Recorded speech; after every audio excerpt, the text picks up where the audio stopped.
ብዙ አሉ፣ ግን አንድ ሰው ወደ አእምሮ የሚመጣው መለስ ዜናዊ ነው። አንተ እንግዳ አድርገው የምታውቅ ስለመሆንህ አላውቅም፣ ግን በቀላሉ የማይበገርና ጠንካራ ዓላማውን የሚያውቅና በሚገባ የሚያስረዳ ነበር። የሚያስደንቀኝና ማራኪ ቃለ ምልልስ ያደረግኩት ከሱ ከኢትዮጵያው ጠቅላይ ሚኒስትር መለስ ዜናዊ ጋር ነበር። And we had a really tough old exchange which we really had to go at and led to a fascinating exchange.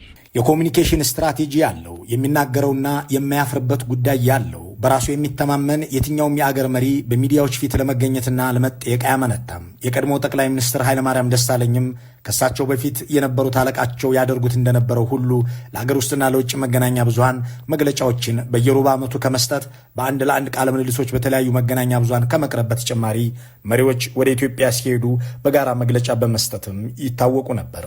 ከሶማሊያው አብዱላሂ ፎርማጆ እስከ ባራክ ኦባማ፣ ከጃፓኑ ሺንዞ አቤ እስከ ጀርመኑ አንጌላ ሜርክል ድረስ አዲስ አበባ ሄደው ከሳቸው ጋር ከተወያዩ በኋላ በጋራ መግለጫ መስጠትም አስለምደው ነበር።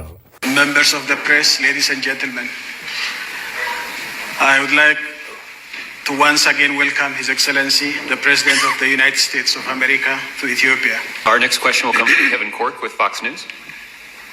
They are also one of the biggest contributors to peacekeeping, and we want to make sure that we're supporting that. Yeah, we fully understand.